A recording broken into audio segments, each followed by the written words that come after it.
नमस्कार, मैं Rajesh Lakhera, assistant professor chemistry. आज अपना टॉपिक है तुल्यांकी चालकता, इक्विवेलेंट कंडक्टेंस। तुल्यांकी चालकता होती क्या है कि इसको समझो कि 1 ग्राम तुल्यांक विद्युत अपघट्य, 1 ग्राम तुल्यांक विद्युत अपघट्य जितने भी विलयन में उपस्थित हो उस संपूर्ण विलयन की चालकता को तुल्यांकी चालकता कहा जाता है। कि जैसे मान लो कि कोई 1 ग्राम तुल्यांक है, 1 ग्राम तुल्यांक विद्युत अपघट्य कितने विलयन में उपस्थित है कि मान लिया कि ये विलयन में उपस्थित है VmL में। 1 ग्राम तुल्यांक जो विद्युत अपघट्य है, इलेक्ट्रोलाइट है, वो VmL विलयन में उपस्थित है। तो इस संपूर्ण VmL विलयन की जो चालकता होगी उसी को क्या कहेंगे, 1 ग्राम तुल्यांक डालने के बाद में जो चालकता कहेंगे उसको लैम्डा इक्विवेलेंट कहेंगे, यानी कि तुल्यांकी चालकता कहेंगे। दोबारा सुनो कि 1 ग्राम तुल्यांक विद्युत अपघट्य जितने भी विलयन में उपस्थित है, मान लिया कि VmL विलयन में उपस्थित है, तो इस संपूर्ण विलयन की जो चालकता होगी उसको तुल्यांकी चालकता कहेंगे। अब इससे पहले हमने पढ़ा था कि इकाई आयतन है उसकी चालकता। इकाई आयतन का मतलब 1 सेमी लंबा, 1 सेमी चौड़ा, 1 सेमी ऊंचा।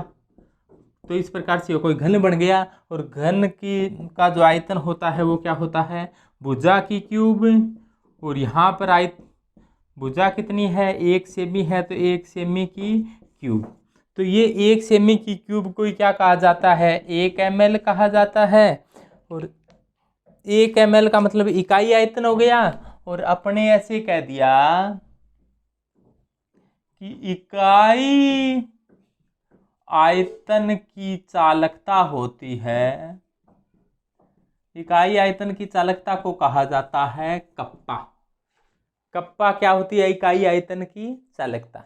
इकाई आयतन की चालकता कप्पा, या इसे क्या बोल देते हैं अन्य नाम, विशिष्ट चालकता, स्पेसिफिक कंडक्टेंस। या आजकल IUPAC ने क्या कहा है कि विशिष्ट चालकता को चालकता ही कहें, कंडक्टिविटी यही होती है, कंडक्टिविटी कप्पा को ही कहा जाता है। तो ये इकाई आयतन की चालकता है। इकाई आयतन की चालकता का अपने को पता है। और आपसे ये पूछ लिया जाए कि VmL आयतन की चालकता कितनी होगी, VmL आयतन की चालकता, तो VmL आयतन की चालकता क्या हो जाएगी, कप्पा V। और VmL की चालकता को अपने ने क्या कहा है, लैम्डा इक्विवेलेंट। ध्यान दें कि ये ग्राम तुल्यांक है तो यहाँ पर लैम्डा इक्विवेलेंट, 1 ग्राम मोल है या 1 मोल है तो ये क्या होगी, लैम्डा m। यानी कि 1 ग्राम तुल्यांक लेंगे तो तुल्यांकी चालकता, 1 मोल लेंगे तो मोलर चालकता। यहाँ पर 1 ग्राम तुल्यांक लिया है तो तुल्यांकी चालकता होगी kV। यहाँ पर 1 मोल ले लेते तो ये लैम्डा m हो जाती kV। बस अंतर यही है, 1 ग्राम तुल्यांक लेंगे तो तुल्यांकी चालकता, 1 मोल लेंगे तो मोलर चालकता। अब तुल्यांकी चालकता पढ़ रही है, मोलर चालकता अपनों पहले पढ़ ली है। तो लैम्डा इक्विवेलेंट बराबर kV। V क्या है, वह आयतन है जिसमें 1 ग्राम तुल्यांक गुणा हुआ है। तो लैम्डा इक्विवेलेंट बराबर क्या आ जाएगा, कप्पा इंटू 1000 अपॉन n। ध्यान देना वहां पर m था, m का मतलब मोलरता, यहाँ पर n है, n का मतलब नॉर्मलता, नॉर्मेलिटी। नॉर्मलता क्या होती है, 1 लीटर विलयन में उपस्थित विलय के मोलों की संख्या को मोलरता कहते हैं। और 1 लीटर विलयन में उपस्थित विलय के ग्राम तुल्यांकों की संख्या को नॉर्मलता कहते हैं। तो यहाँ पर नॉर्मलता है वो 1 लीटर विलयन में उपस्थित विलय के ग्राम तुल्यांकों की संख्या है। अब देखो, अब आपको कोई कह दे कि लैम्डा इक्विवेलेंट का मात्रक क्या होगा। दोबारा से देखो कि 1 ग्राम तुल्यांक विद्युत अपघट्य था, उसको 1 ग्राम तुल्यांक विद्युत अपघट्य को कितने आयतन में घोल लिया, VmL आयतन में घोल लिया। इस संपूर्ण विलयन की चालकता को क्या कहा जाता है, लैम्डा इक्विवेलेंट कहा जाता है। और इकाई आयतन की चालकता, ये इकाई आयतन लिया 1 सेमी की क्यूब, इकाई आयतन की चालकता कप्पा कहा जाता है। तो VmL इकाई आयतन का पता है अपने को, VmL की निकालनी होती है, इनका क्या कर दो, गुणा कर दो, कप्पा V हो गया। और इसको इस प्रकार से लिख सकते हैं, लैम्डा इक्विवेलेंट बराबर कप्पा इंटू 1/n। एन क्या है यहाँ पर, नॉर्मलता। अब देखो इसका आपसे पूछ लिया जाए मात्रक क्या होता है, तो मात्रक भी समझ लो। अब आपको कह दिया जाए कि लैम्डा इक्विवेलेंट है, उसकी यूनिट क्या होगी, तो अपने जानते हैं लैम्डा बराबर क्या होता है, kappa into 1/n। Lambda equivalent बराबर होता क्या है, कप्पा इंटू 1/n। कप्पा का मात्रक आपको पता है कि क्या होता है, ओम इनवर्स और मीटर इनवर्स। कप्पा का मात्रक ओम इनवर्स मीटर इनवर्स होता है, क्योंकि विशिष्ट प्रतिरोध का मात्रक ओम इंटू मीटर होता है। और विशिष्ट प्रतिरोध कप्पा क्या होती है, कप्पा विशिष्ट प्रतिरोध का उल्टा होती है, 1/रो। रो विशिष्ट प्रतिरोध है, ये कप्पा है, कप्पा विशिष्ट प्रतिरोध का उल्टा होती है। तो विशिष्ट प्रतिरोध का मात्रक ओम इंटू मीटर होता है, तो ये ऊपर ले जाएंगे तो ओम इनवर्स है मीटर इनवर्स। तो ये कप्पा का मात्रक होता है ओम इनवर्स मीटर इनवर्स। तो कप्पा का साथ के साथ मात्रक याद हो गया। कप्पा क्या है, स्पेसिफिक कंडक्टेंस, विशिष्ट चालकता। 1000 तो संख्या है, एन नॉर्मलता है, नॉर्मलता क्या होती है, ग्राम तुल्यांक, ग्राम तुल्यांक प्रति लीटर होती है। तो एन क्या होती है, नॉर्मलता क्या होती है, ग्राम तुल्यांक प्रति लीटर।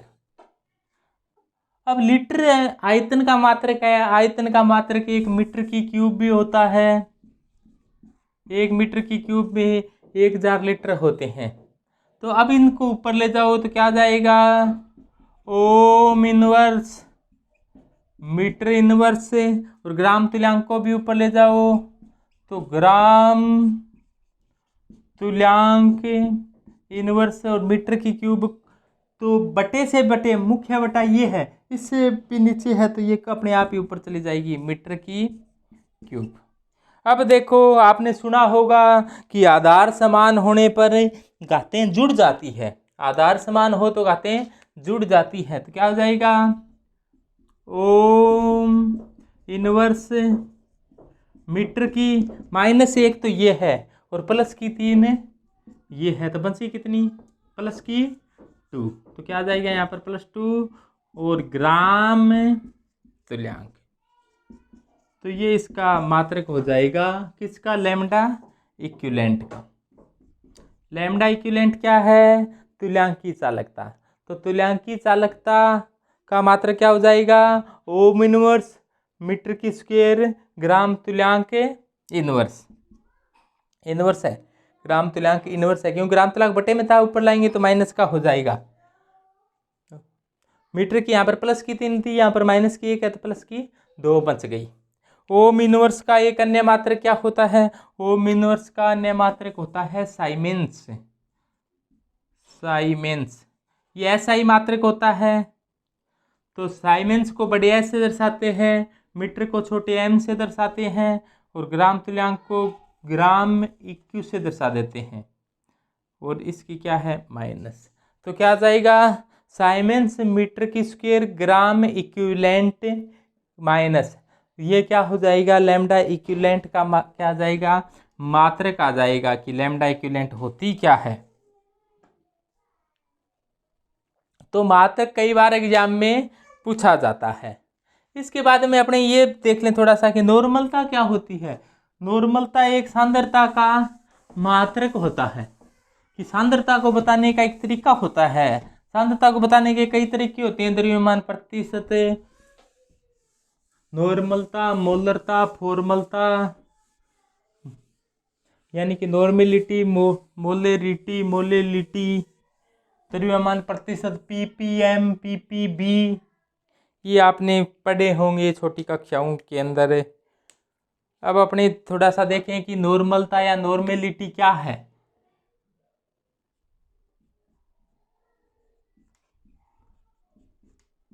ये क्या होती है कि 1 लीटर विलियन में उपस्थित है, 1 लीटर विलियन में उपस्थित है। विलय के 1 लीटर विलियन में उपस्थित विलय के ग्राम तुल्यांकों की संख्या, ग्राम तुल्यांकों की संख्या है। 1 लीटर विलियन में उपस्थित विलय के ग्राम तुल्यांकों की संख्या को क्या कहा जाता है? 1 लीटर विलियन में उपस्थित विलय के ग्राम तुल्यांकों की संख्या को नॉर्मलता कहा जाता है। ये नॉर्मेलिटी है। क्या है भाई? ये नॉर्मेलिटी है। नॉर्मलता क्या होती है? 1 लीटर विलियन में उपस्थित विलय के ग्राम तुल्यांकों की संख्या। तो अपने नॉर्मलता को बड़े एन से दर्शाते हैं। तो अपने एक सूत्र क्या हो जाएगा? ग्राम तुल्यांक बटे विलियन का आयतन लेना है अपने को, और आयतन किस में लेना है? लीटर में लेना है। ग्राम तुल्यांक, ग्राम तुल्यांक क्या होता है? ग्राम तुल्यांक होता है ग्रामों में भार। ग्राम तुल्यांक कैसे ज्ञात किए जा सकते हैं? ग्राम तुल्यांक, ग्राम तुल्यांक ज्ञात करने का तरीका होता है ग्रामों में भार अपोन तुल्यांकी भार। ग्रामों में भार में तुल्यांकी भार का भाग दे देंगे तो क्या आ जाएगा? ग्राम तुल्यांक। तो ग्राम तुल्यांक की जगह क्या लिख दें अपने? n बराबर कि ग्रामों में भार, ग्रामों में भार बटे, ग्राम तुल्यांक बराबर क्या हो जाएगा? ग्रामों में भार बटे तुल्यांकी भार। तुल्यांकी भार, ग्रामों में भार में तुल्यांकी भार का भाग दे देंगे तो क्या आ जाएगा? ग्राम तुल्यांक। और नीचे क्या है? विलियन का आयतन। विलियन का आयतन, विलियन का आयतन किस में लेना है? लीटर में लेना है। यदि आपको कोई लीटर में न लेकर कोई कहे कि हम तो लीटर में नहीं लेंगे, तो किस में लेोगे भाई? ml में। यदि ये ml में लेोगे तो 1000 का भाग देना पड़ेगा। भाग देंगे वो क्या आ जाएगा? ऊपर आ जाएगा। तो नॉर्मलता बराबर है क्या आ जाएगा? तो ग्रामों में भार बटे तुल्यांकी भार। तो ये तो क्या है? ग्रामों में भार बटे तुल्यांकी भार। ये क्या है? ग्राम में तुल्यांक है। तो ग्राम तुल्यांक क्या होता है? ग्रामों में भार बटे तुल्यांकी भार। और विलियन का आयतन लीटर में था, यदि ml में लोगे तो ऊपर क्या ले लोगे? 1000 से गुणा कर देंगे। तो n बराबर है क्या आ जाएगा? ग्रामों में भार, किसका ग्राम भार? विलय का ग्रामों में भार बटे विलय का तुल्यांकी भार। किसका तुल्यांकी भार? जिसकी भी नॉर्मलता ज्ञात कर रही है। जैसे विलय की नॉर्मलता ज्ञात कर रही है तो विलय का तुल्यांकी भार इंटू क्या लेना है यहाँ पर? विलियन का आयतन लेना है। v क्या है? ये विलियन का आयतन है। और ये किस में लेना है अपने को? यदि ये ml में है तो ऊपर 1000 से गुणा करना पड़ेगा। तो यहाँ से आप नॉर्मलता ज्ञात कर सकते हो। और लैम्डा इक्विवेलेंट बराबर बताया था कप्पा इंटू 1000 बटे n। तो कप्पा इंटू 1000 बटे n से लैम्डा इक्विवेलेंट है वो आसानी से ज्ञात की जा सकती है। अब आती है कि VML। अब देखो लैम्डा इक्विवेलेंट का सूत्र क्या बताया? कप्पा इंटू 1000 बटे n। या फिर लैम्डा इक्विवेलेंट का सूत्र आपको बताया कप्पा इंटू VML। अब ये V क्या था? VML क्या था? VML वह आयतन था जिसमें 1 मोल विद्युत अपघट्य घुला हुआ है। सॉरी, 1 ग्राम तुल्यांक विद्युत अपघट्य घुला हुआ है। तो VML क्या है? वह आयतन है। मैं यहाँ लिख दूँ आपने, VML क्या है? वह आयतन है जिसमें 1 ग्राम तुल्यांक विद्युत अपघट्य घुला हुआ है। 1 ग्राम तुल्यांक इलेक्ट्रोलाइट घुला है। तो VML क्या है? वह आयतन है जिसमें 1 ग्राम तुल्यांक विद्युत अपघट्य घुला हुआ है। तो धन्यवाद। अपने ये इलेक्ट्रोकेमिस्ट्री के कई वीडियो जारी कर दिए। इन वीडियो को देखो लगातार, पीछे की वीडियो को भी देखोगे तो आगे की बात समझ में आएगी। ये बहुत ही सरल भाषा में समझाने का पूरा प्रयास किया है। आप बहुत ही